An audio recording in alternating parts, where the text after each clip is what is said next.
All right, guys. So yesterday we talked about position versus time graphs. Okay, we did a few practice problems with position versus time. Okay, just remember a couple of things.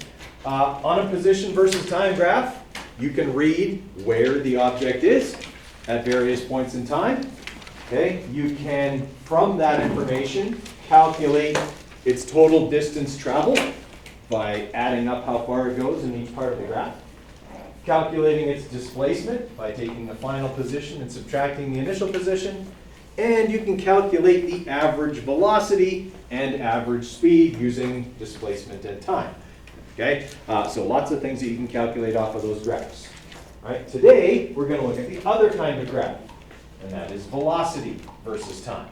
So in the same vein, a velocity versus time graph tells you how fast and in what direction an object is traveling at given points in time. Okay, so you can read directly off the graph the velocity of the object at various points in time. From that graph, we can calculate a few things, and that's what we're going to go over today. Okay? One of the first things that we can calculate using a velocity versus time graph is the acceleration of the object. That is, how quickly is it changing its velocity. Okay? And we can also calculate the total displacement of the object. Okay? I'll show you how to do those things here. Okay, so looking at the two graphs here. Okay? The graph on the left is a position versus time graph. Okay? From yesterday, what is the object on that position versus time graph doing? Okay, moving like forwards, yeah, or up, yeah, we could, some positive direction for sure. How is it doing that?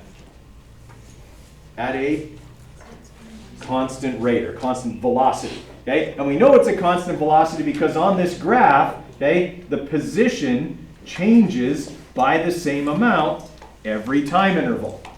Okay, it always goes up by the same amount, right? Could we calculate that velocity? Okay, did we learn how to do that yesterday? Right? We know, okay, that from this kind of graph, okay, that this formula applies. Final position minus initial position divided by time will get me the velocity because this is the displacement of the object. So on this graph, the final position is 1,400 meters.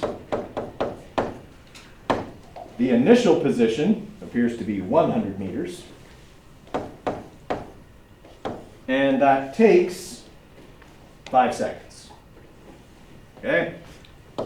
So we'll have 1,300 over 5. I believe that comes out to 260 meters per second.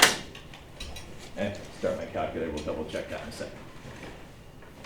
All right, is that ringing a bell from yesterday? Okay. Did I just calculate the slope of that line? I did. Okay. Remember, when I do this, final position minus initial position over time, I'm really doing this. Y minus B over X, right?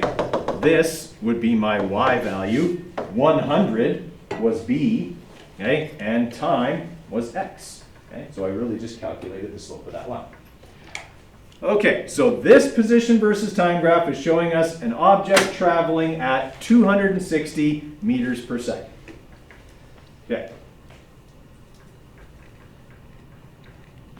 What is that velocity versus time graph showing me?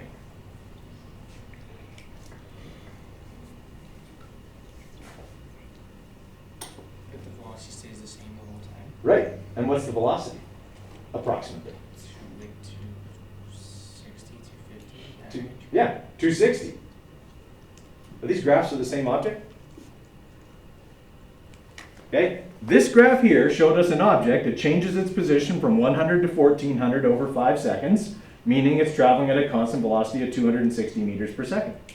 This graph shows an object traveling for 5 seconds at a constant velocity of 260 meters per second. They're the same object. Do they look very different? Okay, that's the key here. Okay, I can easily put on quizzes and tests pictures of graphs and ask you, what's going on this graph? Okay? And you would have to interpret it, right? If I put a picture like this on an exam and say, what's going on this graph? I would probably get at least 1/3 of people to answer the object's not moving. Why?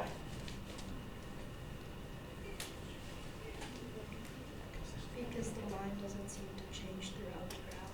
Right, because the graph, and this is kind of where they're partly right, is showing that nothing is changing on this graph. But this graph shows velocity. It shows that the velocity isn't changing.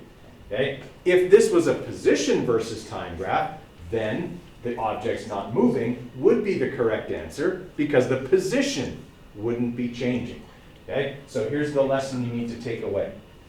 If I show you a picture of a graph and ask you what's happening on that graph, the first thing you need to do is identify what kind of graph it is. Okay? Because a position versus time graph that looks like that and that graph look the same, but mean very different things. Okay? So you have to make sure you're analyzing the type of graph you think you are in a question like that. That is the #1 mistake people make when interpreting graphs, is they don't look carefully at what kind of graph it is and then mess up the interpretation. Or get it right for the kind of graph they thought it was, rather than the kind of graph it is. Okay, everyone kind of follow me there? Okay, so it's really important to know what kind of graph you're looking at. Okay, so in this case, these graphs are showing exactly the same motion, but they look very different. It's because they're looking at it from different points of view. Okay, I calculated the displacement on this graph by taking the final position and subtracting the initial position. Perfectly valid to do that. Okay? How would I calculate the displacement of this from this graph? It should still be 1,300 because it's the same object. But how would I calculate it from that graph?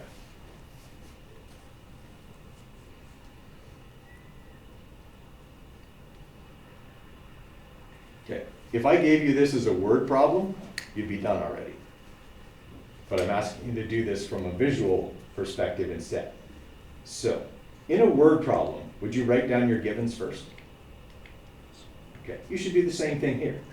If I'm looking at this graph, what are my givens? Time and velocity. Time and velocity.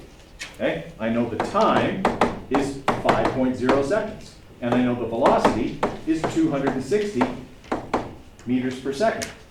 Can I use those two numbers to get displacement? Absolutely I can, right? I can just use V equals d over t. Okay?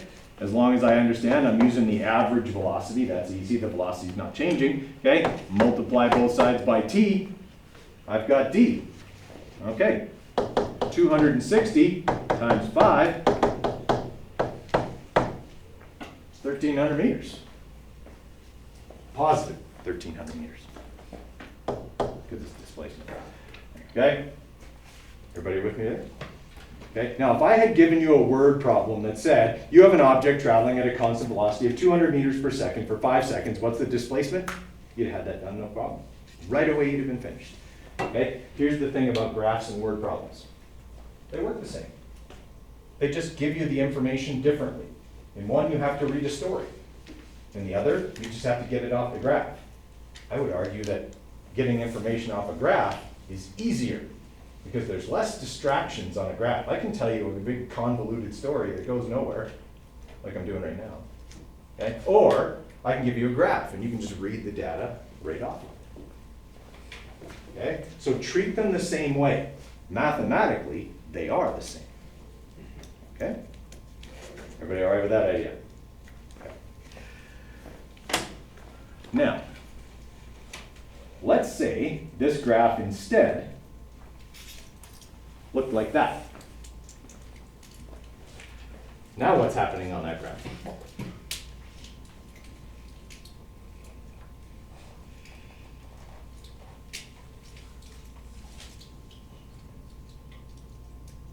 What's happening to the velocity now?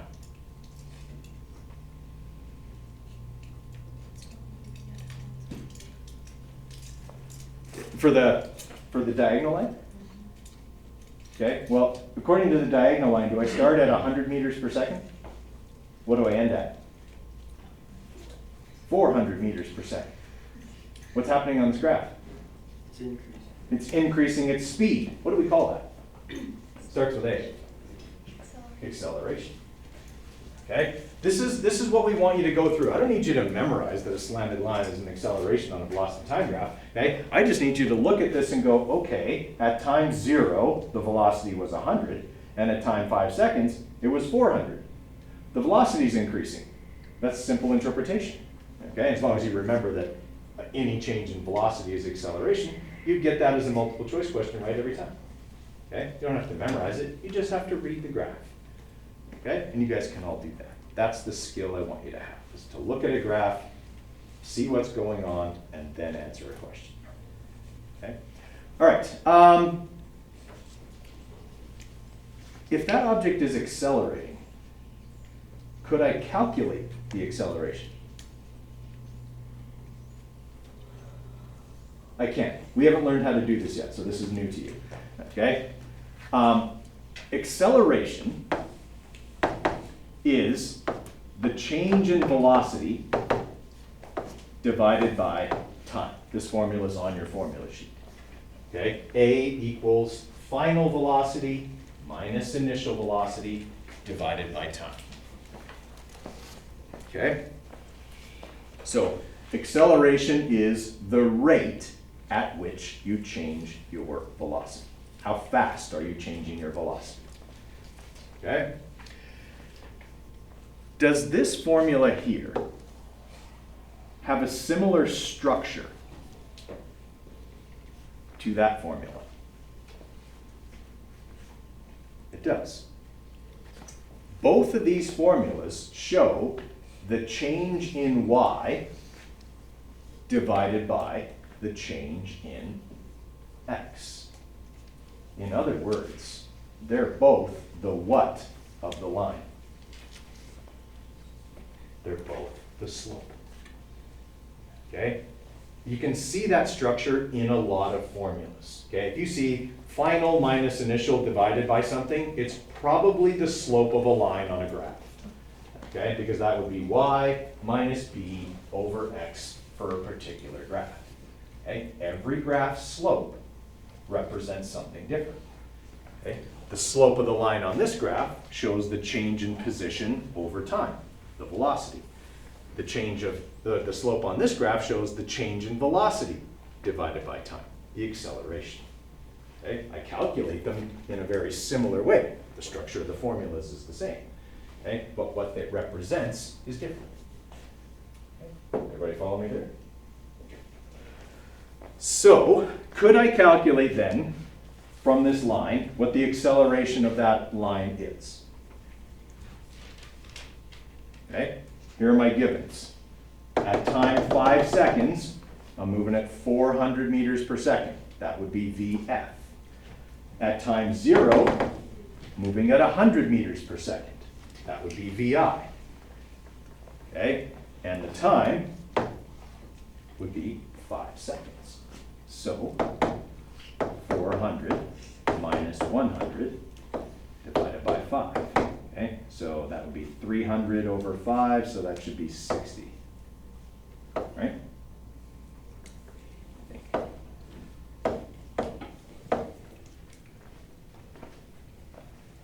Okay, 60 meters per second squared. Do those units seem weird? Meters per second squared? Okay. And it's okay. They do seem a little bit weird at first look. Okay? Let's look at how we got that. Okay? How we got meters per second squared. When I did this calculation, the units on the top were meters per second. And I divided that by seconds. Okay? So if I'm looking at that like they're fractions, that's meters over seconds divided by seconds over 1. Okay? When I divide fractions, what do?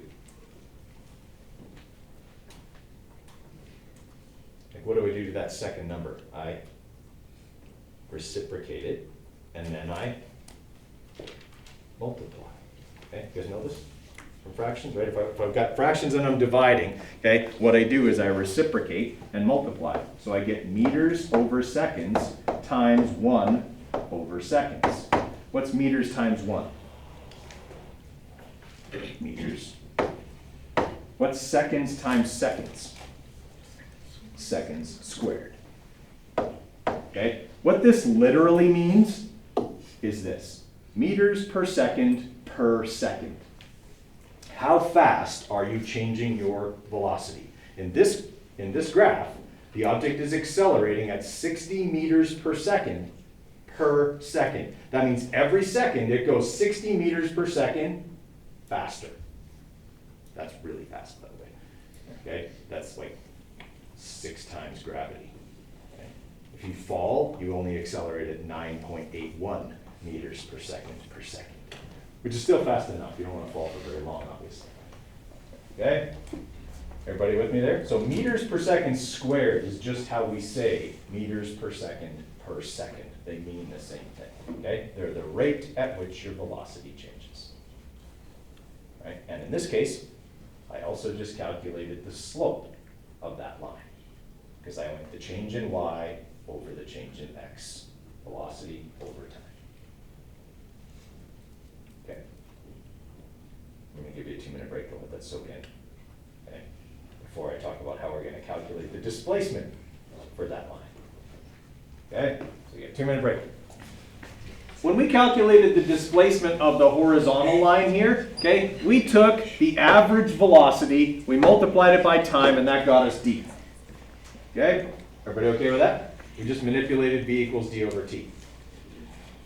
If I want to calculate the displacement for this object, can I do the same thing?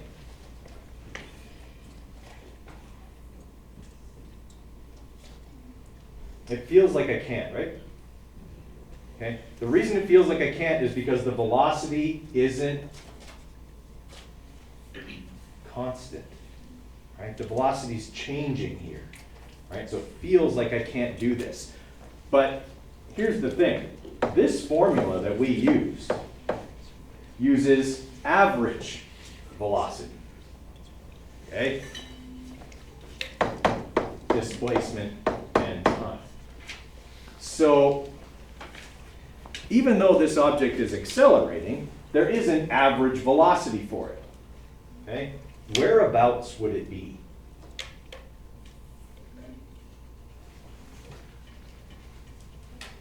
Like if we start at 100 and we go to 400, okay, the average velocity should be where?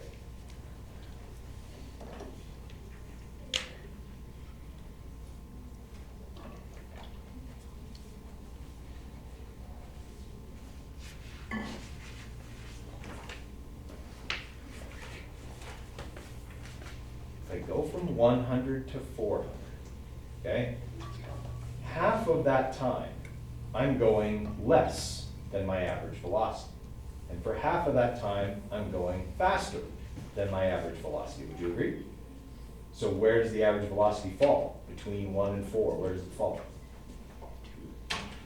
Yeah, well, or halfway in between the two, right?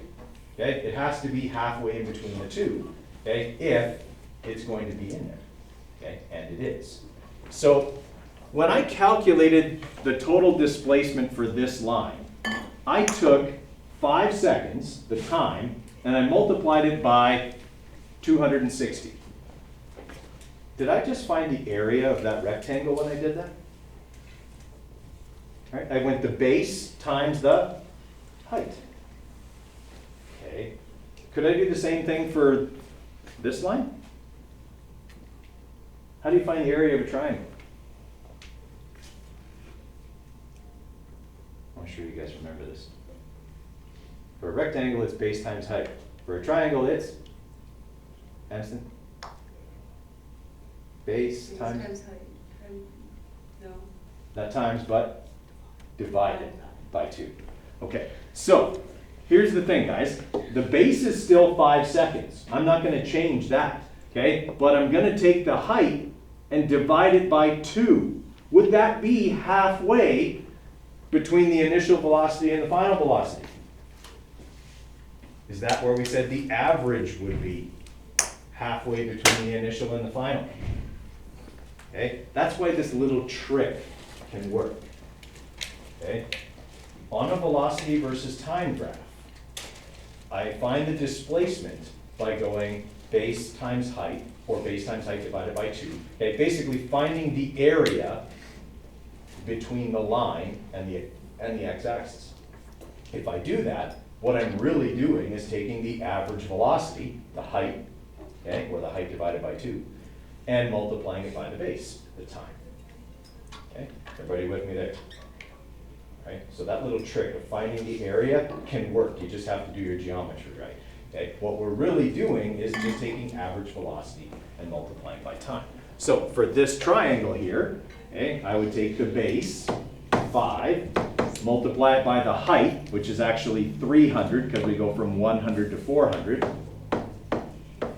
and divide it by 2. So 5 times 150 should be 750 meters. Okay. Still get the displacement. Average velocity times time. Velocity versus time graphs are hard. Okay, not gonna sugarcoat it. They're hard, but it's always the same method. You just have to get used to using it. Okay, we're gonna spend a lot more time practicing with velocity versus time graphs than we did with position versus time. Okay. So here's a velocity versus time graph. It's supposedly of a runner running a race. What are they doing in that part of the graph? They're accelerating, right? Their velocity is increasing, okay? And then what are they doing here? They're moving at a constant speed, okay? And then what about here? Yeah, well, we, in common terms, use the term decelerate. In physics, we actually don't. Any change in velocity is an acceleration, whether it's positive or negative, okay? Yes, we would technically call that a deceleration, okay? In physics, we would call that a negative acceleration, okay? And eventually, that person, do they stop? How do you know? Their velocity becomes what number? 0. Right, okay? So their velocity becomes 0. This is a pretty typical graph, okay, for a person running a race. This person's not very fast, okay? Their top speed is only 8 meters per second, okay? Usain Bolt can run at over 17 meters per second, okay, which is mind-boggling, but he can. When we're on like a test, for example, if you want us to like not label it, but like for it going up, could I be more specific and say positive acceleration and negative acceleration? Yes, if it was a written response, that's actually the level of detail I would expect. Okay. If it was a multiple choice, I would already have that on there. Positive Okay. acceleration, negative acceleration, moving backwards, moving forwards, yeah. Okay. Okay. Okay, so it's a pretty typical shape, okay? In a race, let's say this is 100 meters. It's obviously not because they're not running fast enough to go 100 meters, okay? But you have the first part of the race where you accelerate. So the gun goes off, you jump out of the blocks, okay? You've got your short, choppy steps, and eventually the steps get longer, okay? Most Olympic sprinters accelerate for more than half of the race, okay? Most Olympic sprinters do not reach their top speed until after about 55 meters or 60 meters. Okay? They spend most of the race accelerating, right? And then they run at their maximum speed until the end. All right? Sort of make sense? If you're a person who's like interested in athletics, maybe you want to be a trainer or a coach or something like that, this kind of analysis actually becomes very important to you. Okay? You have to look at what your athlete's strengths are. Okay? So like for the 100 meters, for example, some runners are not very good at accelerating, but they have incredible top speed. That would be Usain Bolt, okay? That guy was like the worst accelerator who ever lived, okay? He's the world's fastest man, but the guy couldn't accelerate his way out of a wet paper bag, okay? And then you have other sprinters who are incredibly powerful, but their top speed is lower. Okay? You have to find ways to train to their weaknesses, but also to harness their strengths. Okay? For someone like Usain Bolt, okay, you would know that his strength is that this line for him is like up by the ceiling. Okay? His top speed is incredible. So you have to either try and improve his acceleration, which you're never going to do because he's just not built for it, or find a way to harness and get him to run at his top speed for longer. Okay? Part of that is make him run the 200. Okay? Then the acceleration is even less important because he can just run at his top speed for 150 meters instead of 30. Okay? Or you find ways to kind of get that top speed even higher, okay? Because you know that's their strength, so you train to that. Okay? That's exactly what Usain Bolt's coaches did. Okay? They knew they were never going to be able to get a 6'8" guy to unfold himself out of starting blocks more quickly than he could. Okay? They just made him faster. Didn't make him accelerate any better. Okay? If you ever watch any of his races, he's like the last guy out of the blocks. He's always trailing at the beginning, but everybody in the race is doing this by the 60-meter mark. Because they know he's coming. Okay? They know that he's going to reel them all in because he's just that fast. Okay? If you're coaching someone who has to run against him, okay, what you want to do is, if they're a good accelerator, you make them an even better accelerator. Okay? Get them to their top speed faster. So even though their top speed isn't as fast as his, if they can get to it quicker, they might be able to outlast him to the line. Okay? They're never going to run faster than him, but if they can get to their top speed faster, you might be able to outlast him. Okay? But that's the kind of stuff that goes on in like sports analytics. So if that's something that like interests you, physics is important for that. Okay? Being able to analyze graphs and things like that is super important.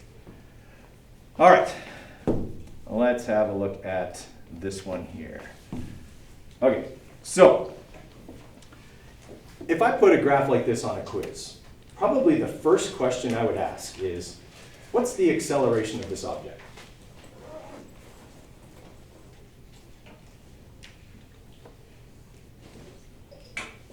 Would it be 0? It would be. Okay, why?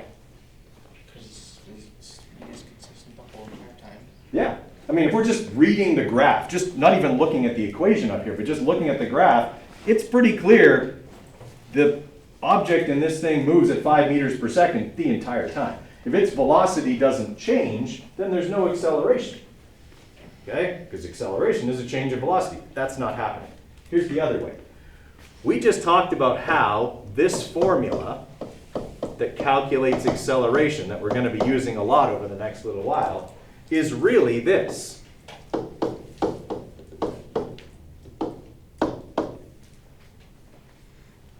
Okay? On this graph, the slope of the line represents the acceleration. And according to this equation, what's the slope? 0. So there's two ways to do it. Okay? I would totally put a question like that on a test. Okay? You'd be surprised how many people would show me all kinds of incorrect work for a question that requires only recognition. Okay? Happens all the time. All right. I would like for you to calculate for me from this graph the total displacement of this object. Okay? So all we did was take average velocity 5, multiply it by time, 10 seconds. Okay? We got the area under the line, which is also the displacement. Okay. What is this object doing? Yeah, it's accelerating. Okay? We can clearly see that the velocity is increasing. It's becoming more positive. So it's moving faster in a forward direction. How fast is it accelerating?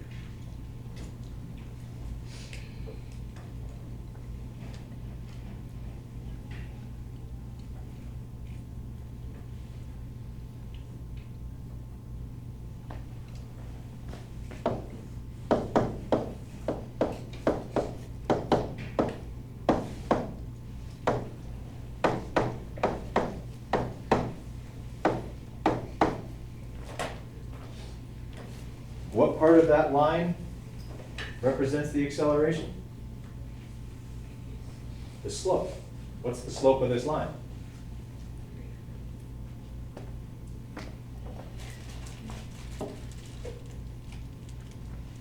right? When Google Sheets spits out a graph like this, it doesn't put the y equals in here, okay?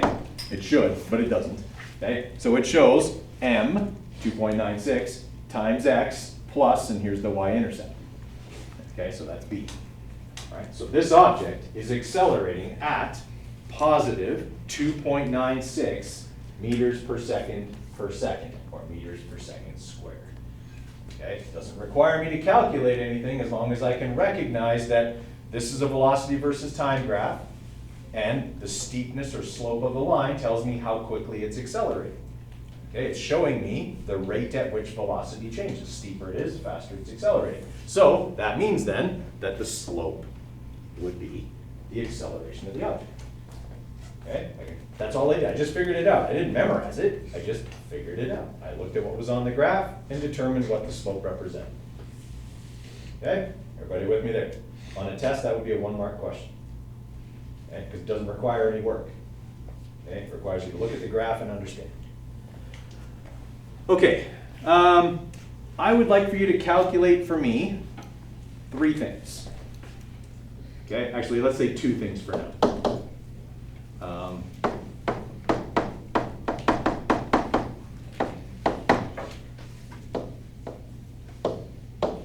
Okay, I would like to know what the velocity is at time 30 seconds.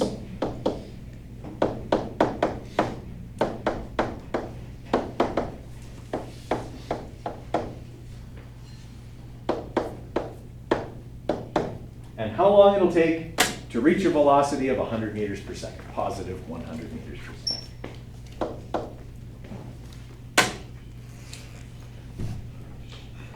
All right, what axis is velocity on? Okay, so question number 1 is asking me to calculate y and gives me x, because it told me the time, 30 seconds. All right, so to answer question number 1, I simply go y equals, okay, 2.96 times x, which was 30 seconds, the number they gave me, plus negative 0.182. All right, so 2.96, okay, times 30 plus negative is it 182? Yeah, 182.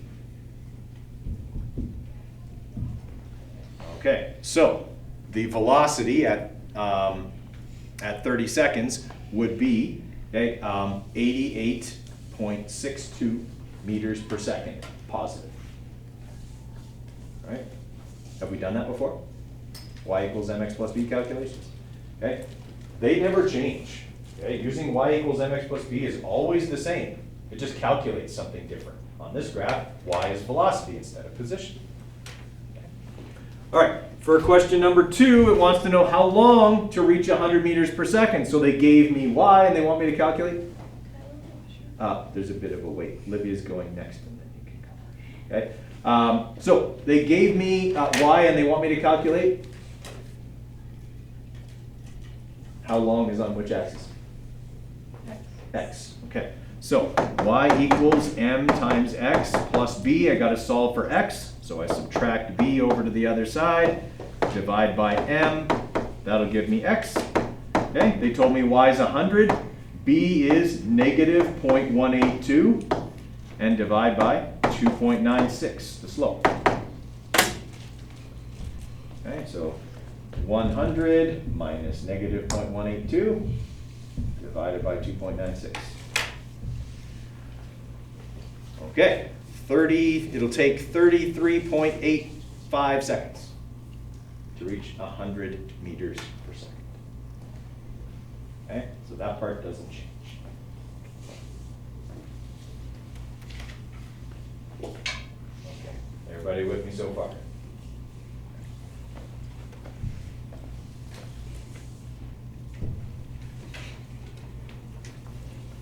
Okay, what's the acceleration of this object? 3.3 meters per second squared. Okay, because the slope of that line is the acceleration. Okay, that's what we know. What's the initial velocity of this object?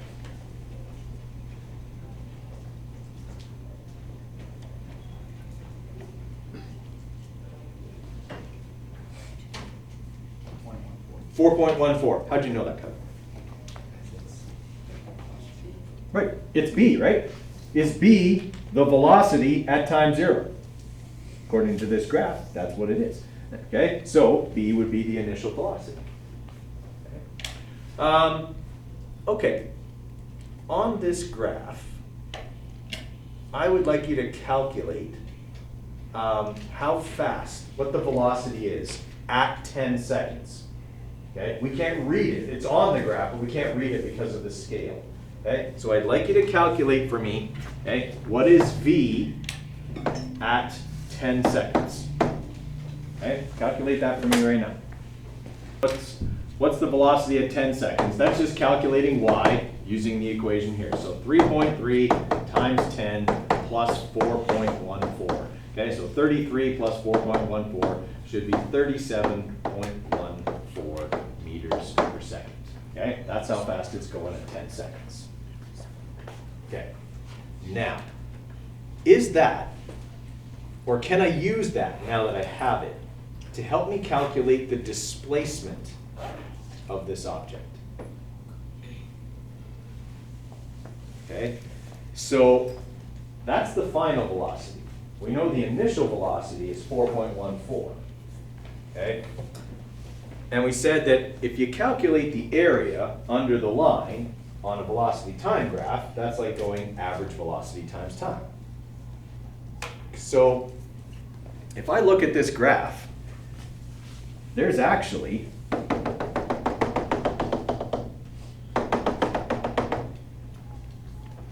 two shapes here. Okay? And the reason for that is the object doesn't start at 0. It's already moving at time 0. So what I have to do to calculate the total displacement is calculate first, how far would it go in 10 seconds if it didn't accelerate? Okay, so that would be the height of the rectangle times the base of the rectangle. Okay, what's the height of that rectangle?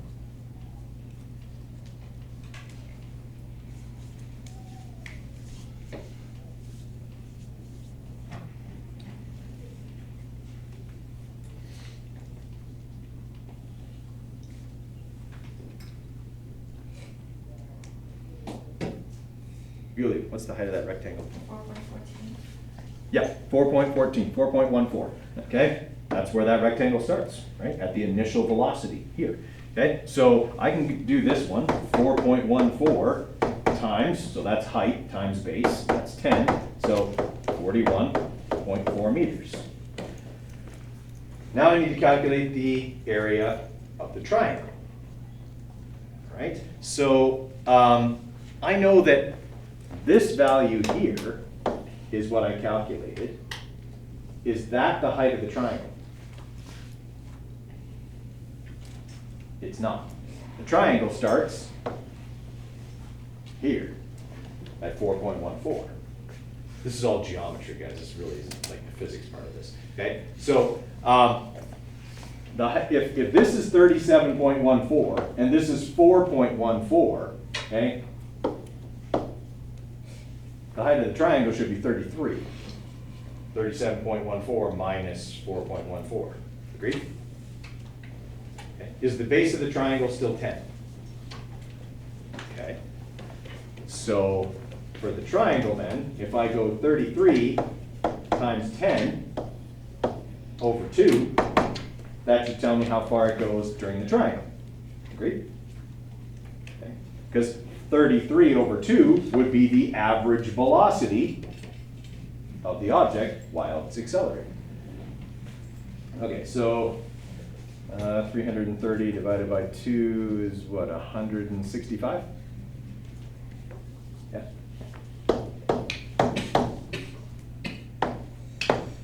Okay, so 165 meters here, 41.4 meters there. What do I do with those two numbers?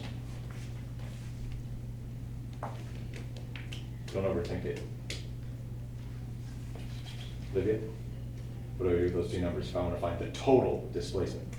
Add, yeah, exactly. Okay, I just put the two together. Okay, just add them together, and that'll be my total displacement. Okay, this is new to you, so I get that the process is probably a bit confusing, but you guys know how to do y equals mx plus b calculations. We did those. And you know how to calculate the area of simple geometric shapes, okay? Because you learned that back in junior high, okay? It's putting those steps together that can be a little bit tricky.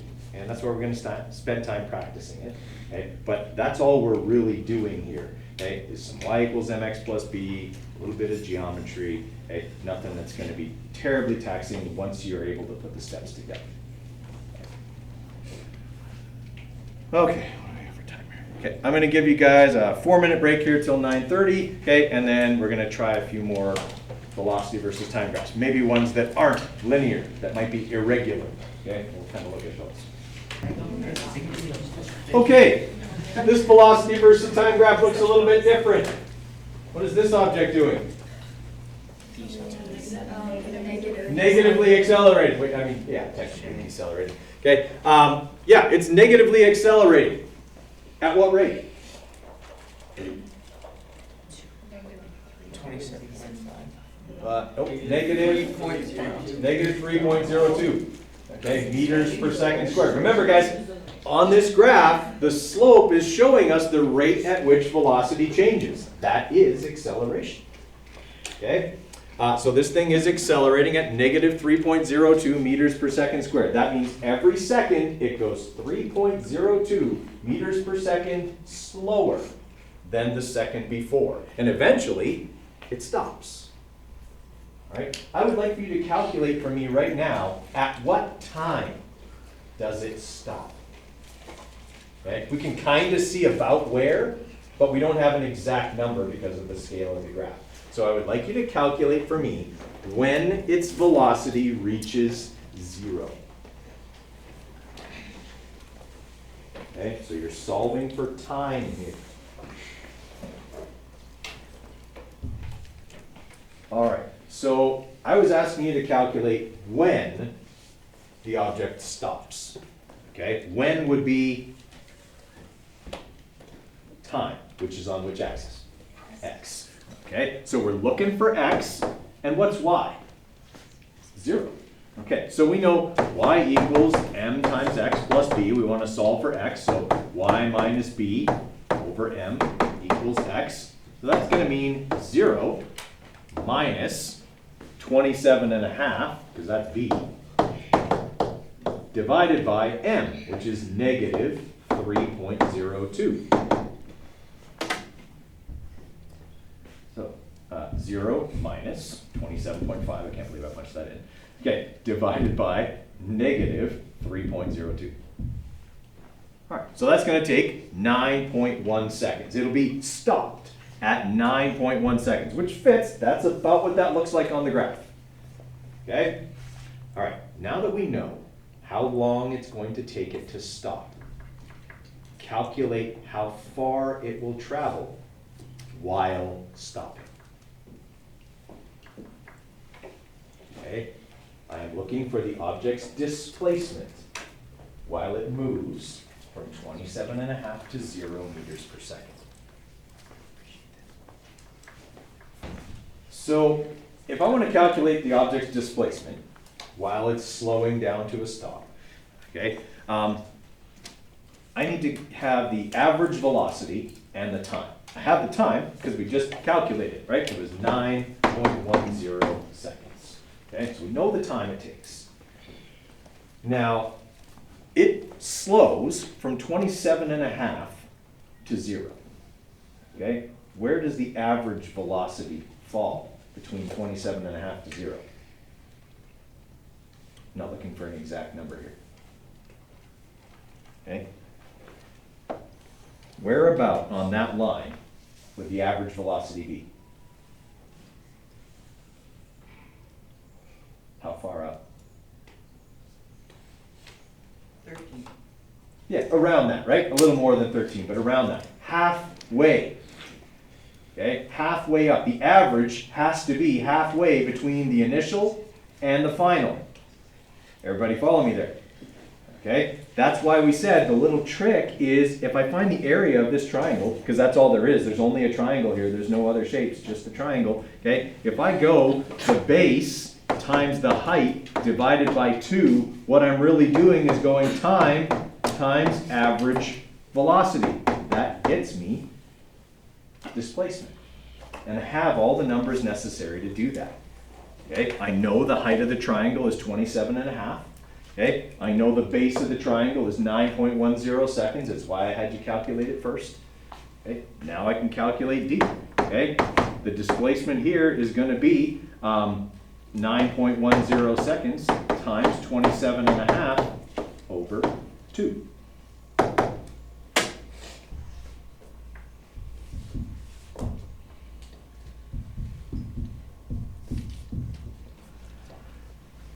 Okay, so 125.12 or 13 meters. That's how far this object travels while slowing down. Okay? Everybody with me there? All I did was calculate the area between the line and the x-axis. That was just a triangle, that's all I did. Okay, because when I do that, I'm taking the average velocity and multiplying by time, which I know always gives me displacement.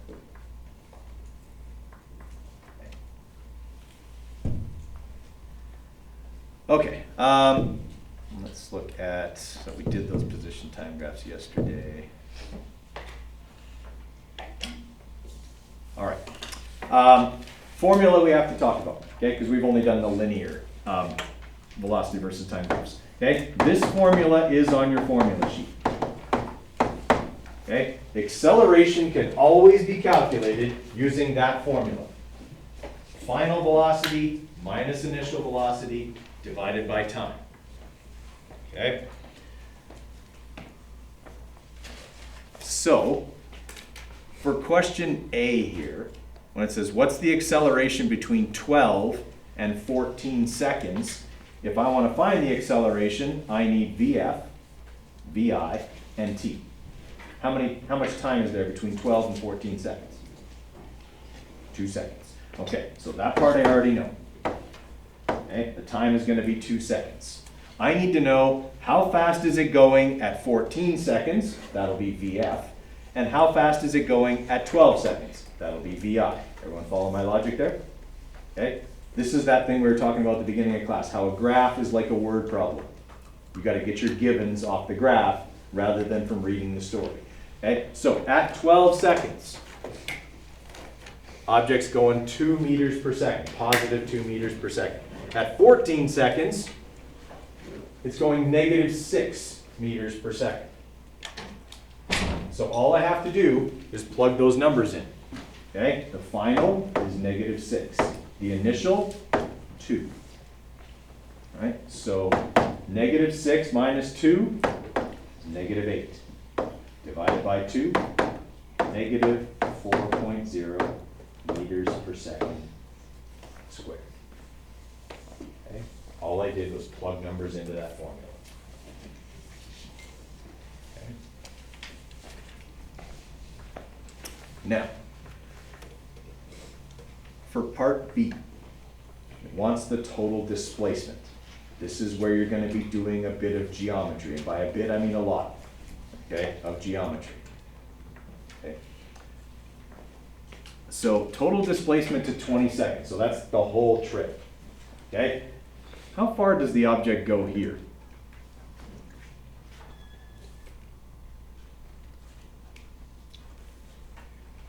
Okay, what, yeah, you're right. You whispered it. It doesn't go anywhere. What is it doing for the first 2 seconds? Not moving, right? It clearly says the velocity of the object for the first 2 seconds is 0. Okay, so I don't have anything to calculate for that part. Okay, now though, I've got stuff happening. I've got accelerations, I've got object traveling at a constant velocity, then accelerating, then it's all over the place. All right, can I break this up into geometric shapes that I can calculate the area of? I absolutely can. And that's what I have to do. On an irregular graph like this, you gotta do a buttload of geometry. Okay, no two ways about it. So, between 0 and 20 seconds, there are a whole bunch of shapes. Okay, so there would be these two triangles. Okay, they have to be right angle triangles, by the way, okay, for you to do this. There would be this triangle, this rectangle, this itty bitty triangle here. Okay, this triangle here. Okay, this triangle, this rectangle, and this little triangle here. I wouldn't give you one like this on a test because it takes two. Okay, maybe on a quiz if there was only one velocity versus time graph because there's a lot of work here. Okay. Calculate the area of all of the shapes that I just drew. This is also in the digital workbook, I believe, if you have that with you. Okay. I want you to calculate the area of all of those shapes. It's nothing more than base times height and base times height over 2. Okay, you guys can totally do that for each little shape. Okay, and then just write the numbers. What will I do with all the numbers at the end? Add them up. Okay, go ahead. Yeah. All right, so this is the first time the object's moving, is this triangle right here. It's accelerating backwards during that time. It accelerates for 3 seconds. So the base of this triangle is 3. Okay, the height of this triangle is -3. If I want to calculate the area of a triangle, base times height divided by 2. Okay, 3 times -3 is -9. -9 divided by 2 is -4.5. Okay, so during that time, the object travels backwards 4.5 meters. Okay, then it accelerates forwards. Okay, so I got to calculate this little triangle here. The height of this triangle is -3, but the base of this triangle is only 1. What's -3 times 1? -3. It's a triangle, so divide it by 2. What's -3 divided by 2? 1.5. Okay, so this little triangle here is -1.5 meters. Okay, you guys handle it from there? That's all we're doing. Okay, read the heights and the bases and go for it. Okay, so let's have a look at kind of the rest of question B here. So for this next little triangle, it has a base of 1 second and a height of 2. So 2 times 1 is 2, but it's a triangle, divide it by 2, and you've got +1 meter. Right? Then you have this rectangle that is 1, 2, 3, 4, 5 seconds on the base. Okay, 2 high, so 2 times 5 is +10 meters. Then I've got this little sliver of a triangle that's 2 high and ½ a second on the base. 2 times 1/2 is 1, divided by 2 is 1/2. Okay, so this little triangle here would be +0.5 meters. Okay, then I've got this triangle here that on the base is 1½ seconds and is -6 tall. -6 times 1½ is -9. It's a triangle divided by 2, and this is going to be -4.5 meters. Then I've got this triangle here that's 2 seconds on the base and goes from -2 to -6, so that's -4. Okay, so -4 times 2 is -8. It's a triangle, so divide it by 2. You've got -4 meters there. Then you have this rectangle. Okay, it's -2 high and it's 4 seconds on the base. -4 times 2 is -8 meters. And then we have this little tiny triangle here, okay, that's 1 second on the base, -2 high, so -2 times 1, okay, is -2 divided by 2 is -1 meter. All right, so now we got to add all of those together, keeping the negatives negative. Okay, so when we do that, let's move it over here so I can see everything. Okay, we will have -4.5 plus -1.5 plus 1 plus 10 plus 0.5 plus -4.5 plus -4 plus -8 plus -1. All right, so the total displacement of that object is -12 meters, which makes sense. It does spend a lot more time going backwards than it does forwards. Okay, agreed? That's kind of how you can check your answer, by the way. Right? Kind of look at the graph and go, okay, does that answer make sense? Well, it does seem to be going backwards a lot more than it's going forwards, so yes, that does make sense. All right? Now, question C, you've already done all the heavy lifting for. Okay? If you want to calculate the average velocity, okay, do you have a formula to calculate the average velocity? Right? Average velocity is displacement divided by time. The heavy lifting was, you already calculated the displacement. All right, so you already know what that top number is. It's -12 meters. How long does this trip take? 20 seconds. So -0.6 meters per second would be our average velocity over the whole trip. You very often get that as a follow-up question. And if I've made you do a ton of work like I did there, okay, I'd ask you a follow-up question that says, hey, I respect all the work you did, now use it. Okay, so it wasn't all for nothing. Okay, we're gonna spend all of tomorrow working on the various kinds of graphs. Okay, so that we're ready for Friday's quiz on position and velocity versus